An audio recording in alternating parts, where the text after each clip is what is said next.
8. Let us add that the study of such a theory as that of Spiritism, which introduces us at once to an order of ideas so novel and so grand, can only be fruitfully pursued by persons of a serious turn of mind, persevering, free from prejudice, and animated by a firm and sincere determination to arrive at the truth. We could not give this qualification to those who decide, in regard to such a subject, a priori, lightly, and without thorough examination, who bring to the work of study neither the method, the regularity, nor the sustained attention necessary to success. Still less could we give it to those who, not to lose their reputation for wit and sharpness, seek to turn into ridicule matters of the most serious import, or that are judged to be such by persons whose knowledge, character, and convictions should command respect.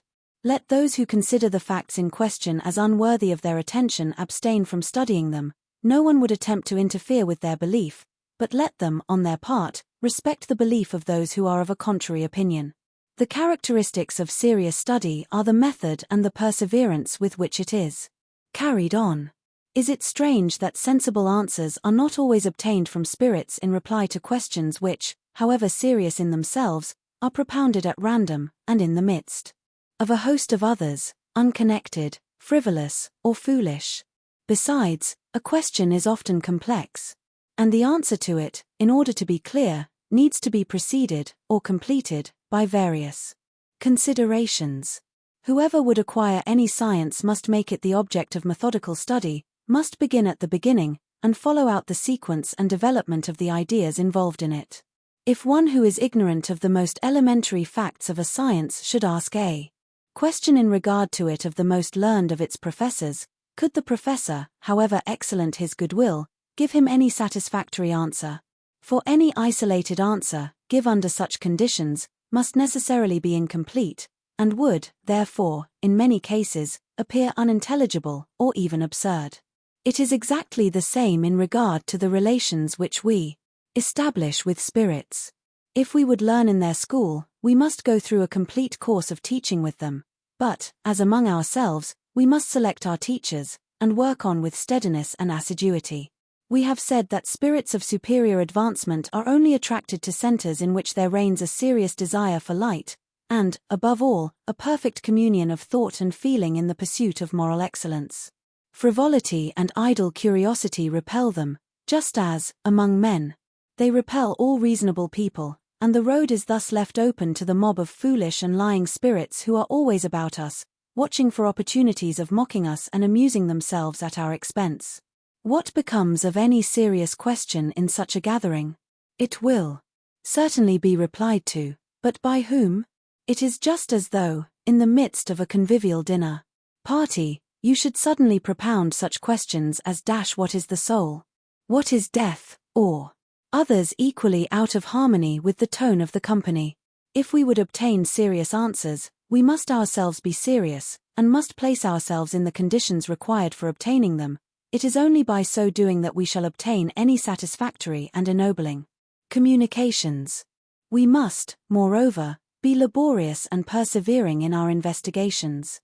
Otherwise the higher spirits will cease to trouble themselves about us, as the professor ceases to occupy himself with the hopelessly idle members of his class. 9. The movement of inert bodies is a fact already proved by experience. The point now to be ascertained is, whether there is, or is not, a manifestation of intelligence in this movement, and, if there is, what is the source of this intelligence? We are not speaking of the intelligence displayed in the movement of certain objects, nor of verbal communications, nor even of those which are written directly by the medium. These manifestations, of which the spirit origin is evident for those who have thoroughly investigated the matter, are not, at first sight, sufficiently independent of the will of the medium to bring conviction to an observer new to the subject. We will therefore only speak, in this place, of writing obtained with the aid of an object of any kind provided with a pencil, such as a small basket, a planchette, etc., the fingers of the medium being placed upon the object in such a manner as to defy the most consummate skill to exercise the slightest influence on the tracing of the letters. But let us suppose that, by some wonderful cleverness, the medium succeeds in deceiving the most keenly observant eye. How can we explain the nature of the communications, when they are altogether beyond the scope of the medium's knowledge and ideas? And it is, moreover, to be remarked, that we are speaking not of monosyllabic replies, but of many pages, dashed off, as frequently happens, with the most astonishing rapidity, sometimes spontaneously, and sometimes upon a given subject, of poems of elevated character, and irreproachable in point of style, produced by the hand of an utterly illiterate medium. And what adds to the strangeness of these facts is, that they are occurring all the world over, and that the number of mediums is constantly increasing. Are these facts real or not? To this query we have but one reply to make: see and observe. Opportunities of doing so will not be lacking, but, above all, observe often, for a long time, and according to the conditions required for so doing. To the evidence adduced by us, what do our antagonists reply? You are, say they, the dupes of imposition or the sport of illusion. We have to remark, in the first place, that imposition is not likely to occur where no profit is to be made. Charlatans are not apt to ply their trade gratis. If imposition be practiced, it must be for the sake of a joke. But by what strange coincidence does there happen to be an understanding between the jokers, from one end of the earth to the other, to act in the same way, to produce the same effects, and to give, upon the same subjects, and in different languages, replies that are identical, if not in words, at least in meaning? How is it that grave, serious, honorable, and educated persons can lend themselves to such maneuvers, and for what purpose? How is it that the requisite patience and skill for carrying on such a piece of deception are found even in young children? For mediums, if they are not passive instruments, must possess a degree of skill, and an amount and variety of knowledge, incompatible with the age and social position of many of them. But, urge our opponents, if there be no trickery, both parties may be the dupes of an illusion. It is only reasonable that the quality of witnesses should be regarded as an element in deciding the value of their evidence, and it may fairly be asked whether the Spiritist theory, whose adherents are already to be counted by millions, recruits these only among the ignorant. The phenomena on which it is based are so extraordinary that we admit the reasonableness of doubt in regard to them, but what is not admissible is the pretension of certain skeptics to a monopoly of common sense, and the unceremonious way in which, regardless of the moral worth of their adversaries, they tax all who are not of their opinion with infatuation or stupidity. For the affirmation of enlightened persons who have, for a long time, seen, studied, and meditated any matter, is always, if not a proof, at least a presumption in its favor, since it has been able to fix the attention of men of mark, having no interest in propagating an error, nor time to waste upon worthless trifles. X. Among the objections brought forward by our opponents are some which are more specious, at least in appearance, because they are made by thoughtful minds. One of these objections is prompted by the fact that the language of spirits does not always seem worthy of the elevation we attribute to beings beyond the pale of humanity. But, if the objector will take the trouble to look at the doctrinal summary we have given above, he will see that the spirits themselves inform us that they are not equals, either in knowledge or in moral qualities, that we are not to accept everything said by spirits as literal truth, and that we must judge for ourselves of the value of their statements. Assuredly, those who infer from this fact that we have to deal only with maleficent beings, whose sole occupation is to deceive us, have no acquaintance with the communications obtained in the centers habitually frequented by spirits of superior advancement, or they could not entertain such an opinion. It is regrettable that they should have chanced to see only the worst side of the spirit world, for we will not suppose that their sympathies attract evil, gross, or lying spirits, rather than good ones. We will merely suggest that, in some cases, the inquirers may not be so thoroughly principled in goodness as to repel evil, and that, taking advantage of their curiosity in regard to them, imperfect spirits make use of the opening thus afforded to come about them, while those of a higher order withdraw from them. To judge the question of spirits by these facts would be as little reasonable as to judge of the character of a people by the sayings and doings of a party of wild or disreputable fellows, with whom the educated and respectable classes of the population have nothing to do. Such persons are in the position of the traveler who, entering some great capital by one of its worst suburbs, should judge of all its inhabitants by the habits and language of this low quarter. In the world of spirits, as in our own, there are higher and lower classes of society. Let inquirers make a study of what goes on among spirits of high degree, and they will be convinced that the celestial city is not peopled solely by the ignorant and vicious. But, it will be asked, do spirits of high degree come among us? To which question we reply, do not remain in the suburbs, see, observe, and judge. The facts are within reach of all but those alluded to by Jesus. As having eyes, but seeing not, and ears, but hearing not. A variety of the same objection consists in attributing all spirit communications, and all the physical manifestations by which they are accompanied, to the intervention of some diabolical power, some new proterse that assumes every form in order the more effectually to deceive us without pausing to analyze a supposition that we regard as not susceptible of serious examination, and that is, moreover, refuted by what we have already said. We have only to remark that, if such were the case, it would have to be admitted either that the devil is sometimes very wise, very reasonable, and, above all, very moral, or else that there are good devils as well as bad ones. But, in fact, is it possible to believe that God would permit only the spirit of evil to manifest himself, and this in order to ruin us, without giving us also the counsels of good spirits as a counterpoise?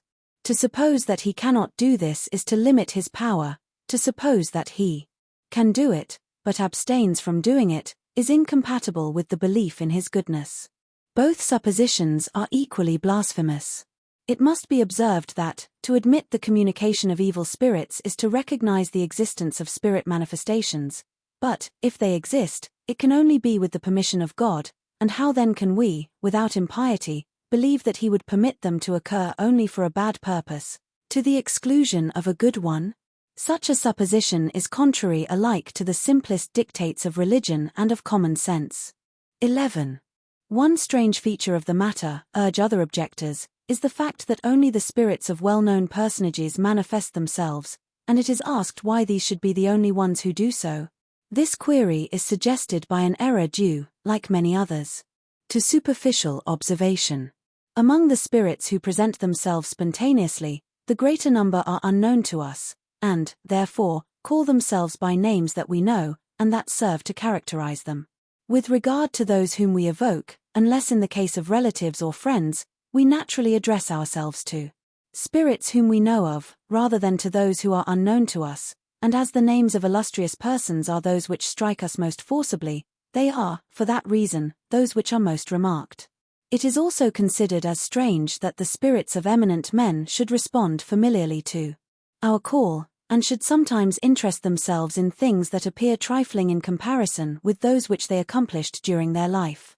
But there is in this nothing surprising for those who know that the power and consideration which a man may have possessed in this lower life give him no supremacy in the spirit world. Spirits confirm the gospel statement that the last shall be first, and the first shall be last, as regards the rank of each of us when we return among them.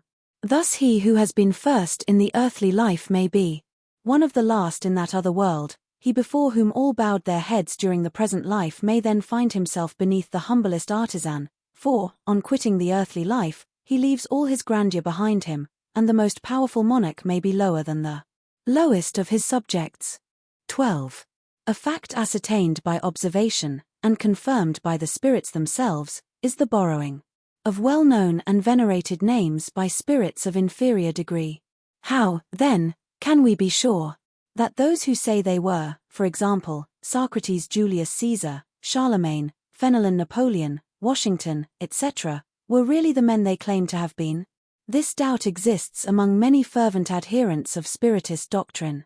They admit the reality of the intervention and manifestation of spirits, but they ask themselves what certainty we can have of their identity. This certainty it is, in fact, very difficult to obtain, but though it cannot be settled as authentically as by the attestation of a civil register, it may, at least, be established presumptively, according to certain indications. When the spirit who manifests himself is that of someone personally known to us, of a relative or friend, for instance, and especially if of one who has been dead but a short time, it is generally found that his language is perfectly in keeping with what we know of his character, thus furnishing a strong presumption of his identity, which is placed almost beyond reach of doubt when the spirit speaks of private affairs, and refers to family matters known only to the party to whom he addresses himself. A son could hardly be mistaken as to the language of his father and mother, nor parents as to that of their child. Most striking incidents often occur in evocations of this intimate kind, things of a nature to convince the most incredulous. The most skeptical are often astounded by the unexpected revelations thus made to them. Another very characteristic circumstance often helps to establish a spirit's identity.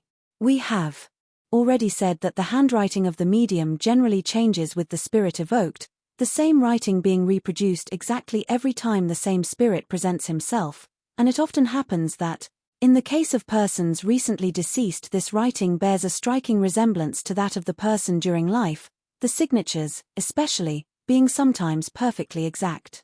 We are, nevertheless, very far from adducing this fact as a rule, or as being of constant recurrence. We merely mention it as a point worthy of notice. It is only when spirits have arrived at a certain degree of purification that they are entirely freed from all corporeal influences, and as long as they are not completely dematerialized, to employ their own expression, they retain most of the ideas, tendencies, and even the hobbies they had while on earth, all of which furnish additional means of identification. These are especially to be found in the vast number of small details that are only perceived through sustained and attentive observation. Spirits who have been authors are seen to discuss their own works or views, approving or blaming them.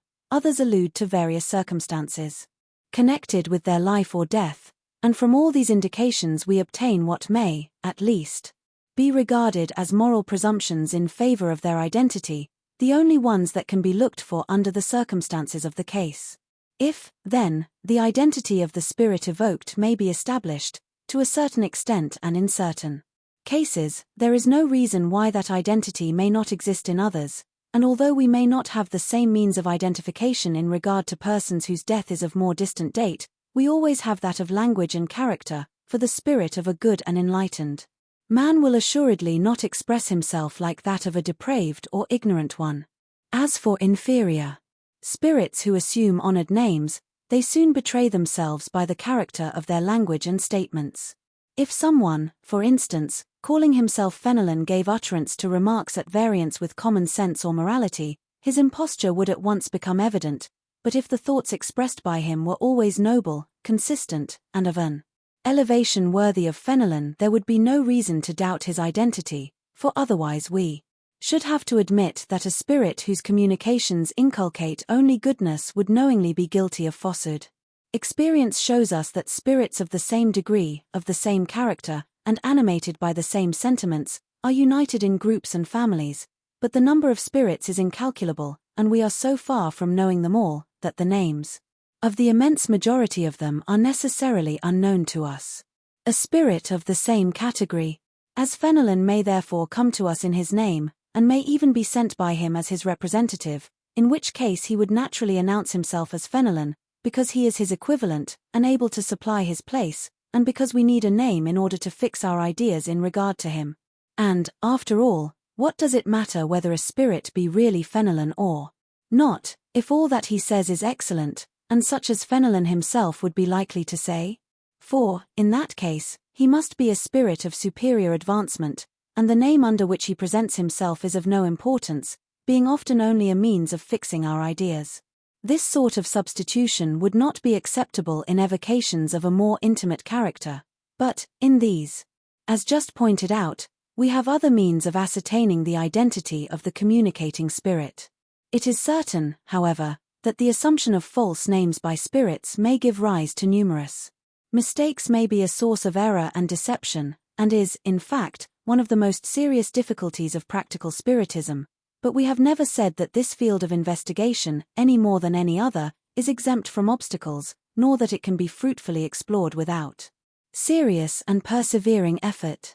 We cannot too often reiterate the warning that Spiritism is a new field of study, and one that demands long and assiduous exploration. Being unable to produce at pleasure the facts on which Spiritism is based, we are obliged to wait for them to present themselves, and it often happens that, instead of occurring when we are looking for them, they occur when least expected. For the attentive and patient observer, materials for study are abundant, because he discovers in the Facts thus presented thousands of characteristic peculiarities which are for him so many sources of light. It is the same in regard to every other branch of science. While the superficial observer sees in a flower only an elegant form, the botanist discovers in it a mine of interest. For his thought. 13. The foregoing remarks lead us to say a few words in relation to another difficulty, viz., the divergence which exists in the statements made by spirits. Spirits differing very widely from one another as regards their knowledge and morality, it is evident that the same question may receive from them very different answers, according to the rank at which they have arrived, exactly as would be the case if it were propounded alternately to a man of science, an ignoramus, and a mischievous wag.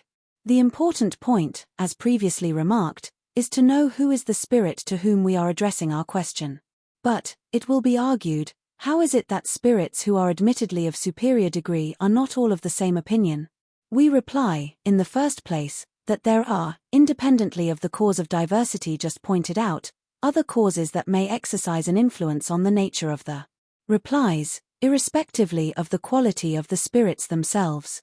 This is a point of the highest importance, and one that will be explained by our ulterior study of the subject, provided that this study be prosecuted with the aid of the sustained attention, the prolonged observation, the method and perseverance that are required in the pursuit of every other branch of human inquiry.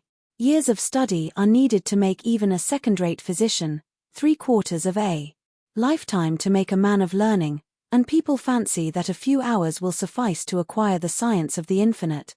Let there be no mistake in regard to this matter. The subject of Spiritism is immense.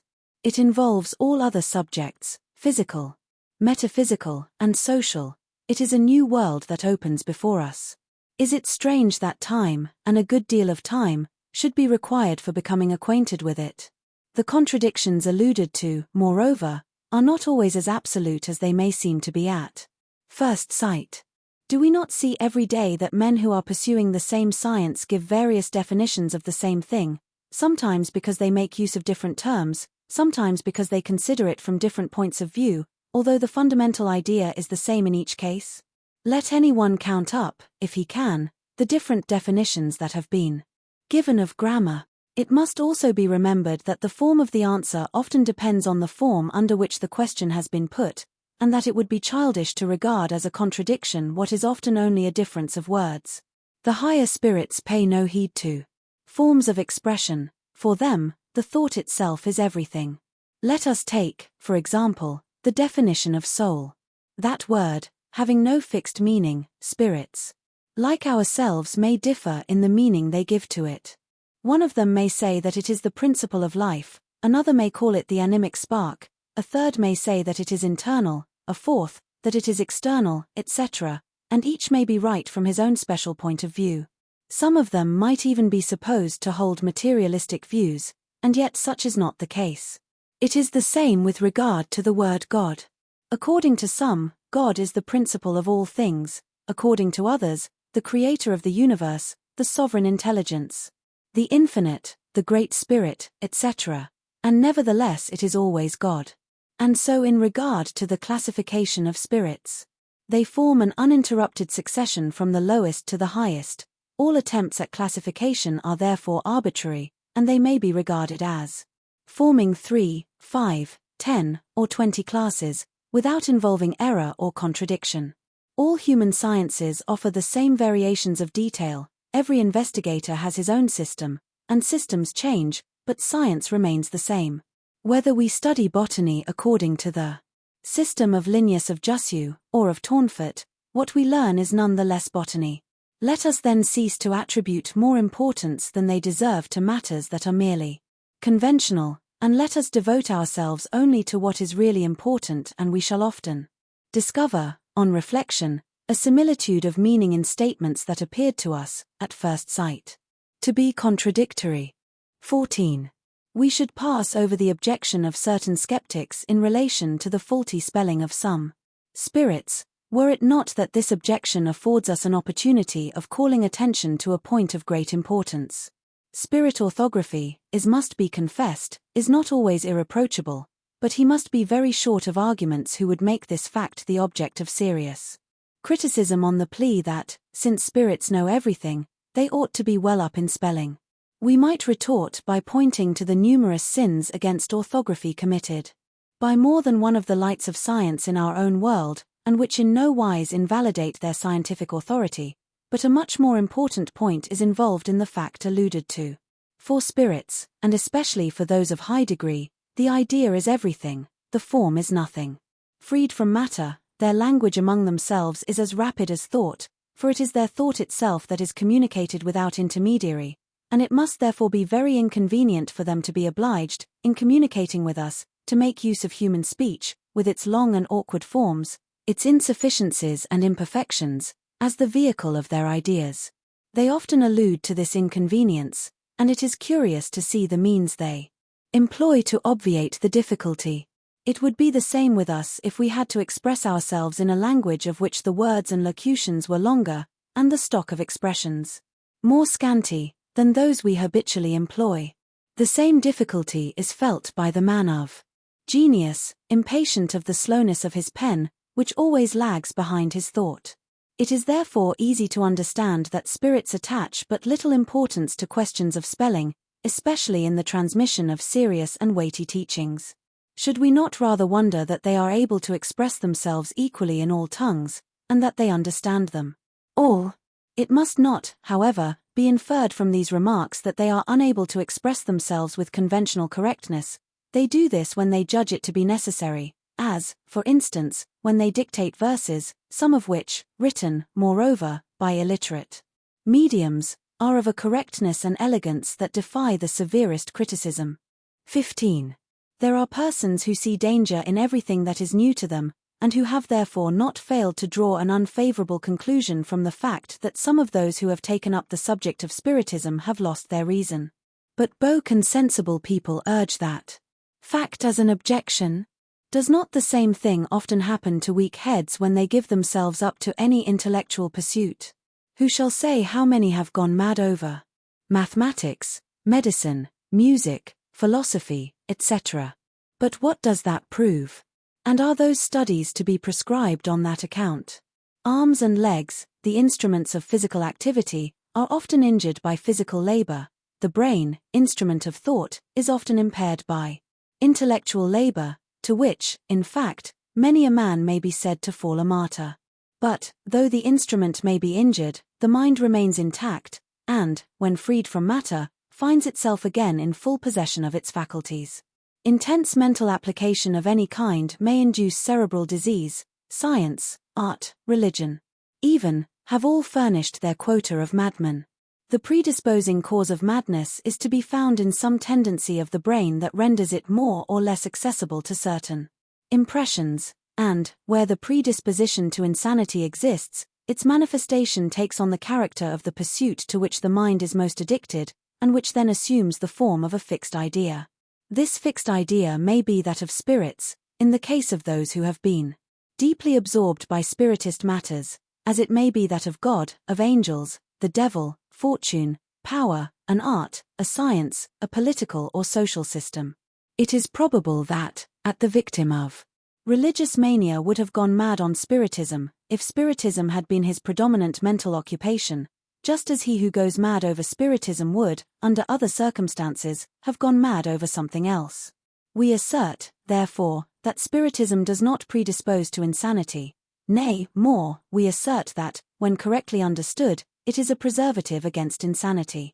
Among the most common causes of cerebral disturbance must be reckoned the disappointments, misfortunes, blighted affections, and other troubles of human life, which are also the most frequent causes of suicide.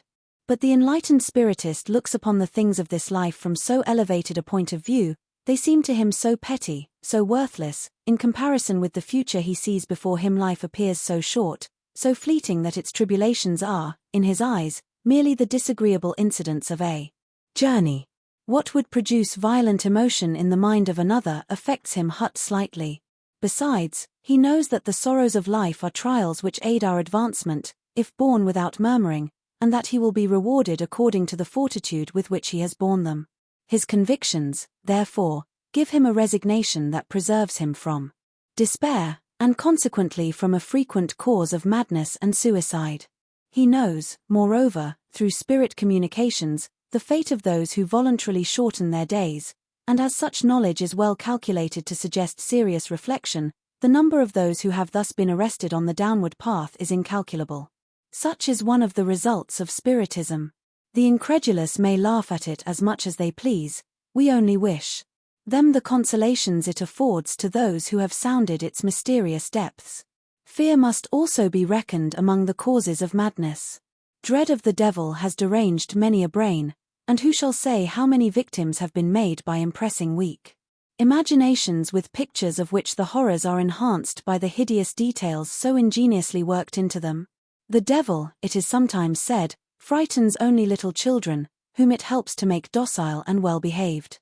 Yes, but only as do nursery terrors and bugaboos in general, and when these have lost their power, they who have been subjected to this sort of training are apt to be worse than before, while, on the other hand, those who have recourse to it overlook the risk of epilepsy involved in such disturbing action upon the delicate child brain. Religion would be weak indeed if its power could only be sustained by fear. Happily such is not the case, and it has other means of acting on the mind. Spiritism furnishes the religious element with a more efficient support than superstitious terror. It discloses the reality of things, and thus substitutes a salutary appreciation of the consequences of wrongdoing for the vague apprehensions of unreasonable fear. 16. Two objections still remain to be examined, the only ones really deserving of the name, because they are the only ones founded on a rational basis. Both admit the reality of the material and moral phenomena of Spiritism, but deny the intervention of spirits in their production. According to the first of these objections, all the manifestations attributed to spirits are merely effects of magnetism, and mediums are in a state that might be called waking somnambulism, a phenomenon which may have been observed by anyone who has studied animal magnetism. In this state, the intellectual faculties acquire an abnormal development. The circle of our intuitive perceptions is extended beyond its ordinary limits. The medium finds in himself, and with the aid of his lucidity, all that he says, and all the notions transmitted by him, even in regard to subjects with which he is least familiar in his usual state. It is not by us, who have witnessed its prodigies and studied all its phases during 35 years, that the action of somnambulism could be contested, and we admit that many spirit manifestations may be thus explained, but we assert that sustained and attentive observation shows us a host of facts in which any intervention of the medium, otherwise than as a passive instrument, is absolutely impossible. To those who attribute the phenomena in question to magnetism, we would say, as to all others, see and observe, for you have certainly not seen everything, and we would also ask them to consider the two following points, suggested by their own view of the subject. In the first place, we would ask them, what is the origin of the hypothesis of spirit action? Is it an explanation invented by a few individuals to account for those phenomena? Not at all. By whom, then, has it been broached? By the very mediums whose lucidity you extol. But if their lucidity be such as you declare it to be, why should they attribute to spirits what they have derived from themselves? How can they have given information so precise, logical, sublime in regard to the nature of those extra-human intelligences? Either mediums are lucid, or they are not. If they are, and if we trust to their veracity, we cannot, without inconsistency, suppose them to be in error on this point. In the second place, if all the phenomena had their source in the medium himself, they would always be identical in the case of each individual, and we should never find the same medium making use of different styles of expression, or giving utterance to contradictory statements. The want of unity so often observed in the manifestations obtained by the same medium is a proof of the diversity of the sources from which they proceed, and as the cause of this diversity is not to be found in the medium himself, it must be sought for elsewhere. According to the other objection, the medium is really the source of the manifestations, but, instead of deriving them from himself, as is asserted by the partisans of the somnambulic theory, he derives them from the persons among whom he finds himself. The medium is a sort of mirror, reflecting all the thoughts, ideas, and knowledge of those about him, from which it follows that he says nothing which is not known to, at least, some of them. It cannot be denied, for it is one of the fundamental principles of Spiritist doctrine, that those who are present exercise an influence upon the manifestations, but this influence is very different from what it is assumed to be by the hypothesis we are considering, and, so far from the medium being the mere echo of the thoughts of those around him, there are thousands of facts that prove directly the contrary. This objection is therefore based on a serious mistake, and one that shows the danger of hasty judgments, those who bring it forward, being unable to deny the reality of phenomena which the science of the day is incompetent to explain, and being unwilling to admit the presence of spirits, explain them in their own way. Their theory would be specious if it explained all the facts of the case, but this it cannot do. In vain is it proved by the evidence of facts that the communications of the medium are often entirely foreign to the thoughts, knowledge, and even the opinions of those who are present, and that they are frequently spontaneous, and contradict all received ideas. The opponents referred to are not discouraged by so slight a difficulty. The radiation of thought, say they, extends far beyond the circle immediately around us. The medium is the reflection of the human race in general, so that, if he does not derive his inspirations from those about him, he derives them from those who are further off, in the town or country he inhabits, from the people of the rest of the globe, and even from those of other spheres. We do not think that this theory furnishes a more simple and probable explanation than that given by Spiritism, for it assumes the action of a cause very much more marvelous.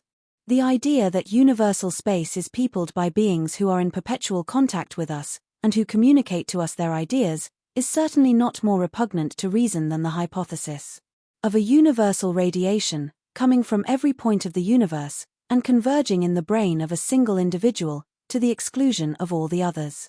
We repeat, and this is a point of such importance that we cannot insist too strongly upon it, that the somnambulic theory, and that which may be called the theory of reflection, have been devised by the imagination of men, while, on the contrary, the theory of spirit agency is not a conception of the human mind, for it was dictated by the manifesting intelligences themselves, at a time when no one thought of spirits, and when the opinion of tile generality of men was opposed to such a supposition.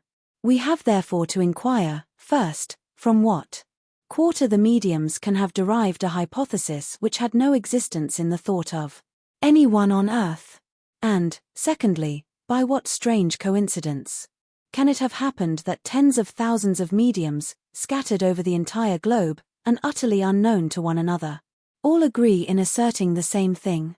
If the first medium who appeared in France was influenced by opinions already received in America, by what strange guidance was he made to go in search of ideas across 2,000 leagues of sea, and among a people whose habits and language were foreign to his own, instead of taking them in his own immediate vicinity? But there is yet another circumstance to which sufficient attention has not been given. The earliest manifestations, in Europe as in America, were not made either by writing or by speech, but by raps indicating the letters of the alphabet, and forming words and sentences. It is by this means that the manifesting intelligences declared themselves to be spirits, and therefore, even though we should admit an intervention of the medium's mind in the production of verbal or written communications, we could not do so in regard to raps, whose meaning could not have been known beforehand. We might adduce any number of facts proving the existence of a personal individuality and an absolutely independent will on the part of the manifesting intelligence, and we therefore invite our opponents to a more attentive observation of the phenomena in question, assuring them that, if they study these without prejudice, and refrain from drawing a conclusion until they have made themselves thoroughly acquainted with the subject, they will find that their theories are unable to account for all of them. We will only propose to such antagonists the two following queries. 1. Why does it so often happen that the manifesting intelligence refuses to answer certain questions in regard to matters that are perfectly known to the questioner, as, for instance, his name or age, what he has in his hand, what he did yesterday, what he intends to do on the morrow, etc.? If the medium be only a mirror reflecting the thought of those about him, nothing should be easier for him than to answer such questions. If our adversaries retort by inquiring why it is that spirits, who ought to know everything, are unable to answer questions so simple, and conclude, from this presumed inability, that the phenomena cannot be caused by spirits, we would ask them whether, if an ignorant or foolish person should inquire of some learned body the reason of its being light at noonday, any answer would be returned to his question, and whether it would be reasonable to conclude, from the derision or the silence with which such a question might be received, that its members were merely a set of asses. It is precisely because they are at a higher point than ourselves that spirits decline to answer idle and foolish questions, keeping silence when such are asked, or advising us to employ ourselves with more serious subjects. 2. We have also to ask them why it is that spirits come and depart at their own pleasure, and why, when once they have taken their departure, neither prayers nor entreaties can bring them back. If the medium were acted upon solely by the mental impulsion of those around him, it is evident that the union of their wills, in such a case, ought to stimulate his clairvoyance. If, therefore, he do not yield to the wishes of those assembled, strengthened by his own desire, it is because he obeys an influence which is distinct from himself and from those about him, and which thus asserts its own independence and individuality. 17. Incredulity in regard to spirit communication, when not the result of systematic opposition from selfish motives, has almost always its source in an imperfect acquaintance with the facts of the case, which, however, does not prevent a good many persons from attempting to settle the question as though they were perfectly familiar with it. It is possible to be very clever, very learned, and yet to lack clearness of judgment, and a belief in one's own infallibility is the surest sign of the existence of this defect. Many persons, too, regard spirit manifestations as being only a matter of curiosity. Let us hope that the reading of this book will show them that the wonderful phenomena in question are something else than a pastime. Spiritism consists of two parts. One of these, the experimental, deals with the subject of the manifestations in general. The other, the philosophic, deals with the class of manifestations denoting intelligence. Whoever has only observed the former is in the position of one whose knowledge of physics, limited to experiments of an amusing nature, does not extend to the fundamental principles of that science.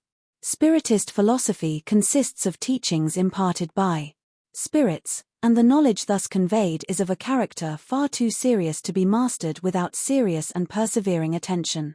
If the present book had no other result than to show the serious nature of the subject, and to induce inquirers to approach it in this spirit, it would be sufficiently important, and we should rejoice to have been chosen for the accomplishment of a work in regard to which we take no credit to ourselves, the principles it contains not being of our own creating, and whatever honor it may obtain being entirely due to the spirits by whom it has been dictated. We hope that it will achieve yet another result, viz., that of serving as a guide to those who are desirous of enlightenment, by showing them the grand and sublime end of individual and social progress to which the teachings of Spiritism directly tend, and by pointing out to them the road by which alone that end can be reached. Let us wind up these introductory remarks with one concluding observation. Astronomers, in sounding the depths of the sky, discovered seemingly vacant spaces not in accordance with the general laws that govern the distribution of the heavenly bodies, and they therefore conjectured that those spaces were occupied by globes that had escaped their observation. On the other hand, they observed certain effects the cause of which was unknown to them, and they said to themselves, in such a region of space there must be a world, for otherwise there would be a void that ought not to exist, and the effects we have observed imply the presence in that seeming void of such a world as their cause. Reasoning, then, from those effects to their cause, they calculated the elements of the globe whose presence they had inferred, and facts subsequently justified their inference. Let us apply the same mode of reasoning to another order of ideas. If we observe the series of beings, we find that they form a continuous chain from brute matter to man. But between man and God, who is the Alpha and Omega of all things, what an immense hiatus! Is it reasonable to suppose that the links of the chain stop short with man, that he can vault, without transition, over the distance which separates him from the infinite? Reason shows us that between man and God there must be other links, just as it showed the astronomers that between the worlds then known to them there must be other worlds as yet unknown to them. What system of philosophy has filled this hiatus? Spiritism shows that it is filled with the beings of all the ranks of the invisible world, and that these beings are no other than the spirits of men who have reached the successive degrees that lead up to perfection, and all things are thus seen to be linked together from one end of the chain to the other. Let those who deny the existence of spirits tell us what are the occupants of the immensity of space which spirits declare to be occupied by them, and let those who scoff at the idea of spirit teachings give us a nobler idea than is given by those teachings of the handiwork of God, a more convincing demonstration of His goodness and His power. Allan Kardec.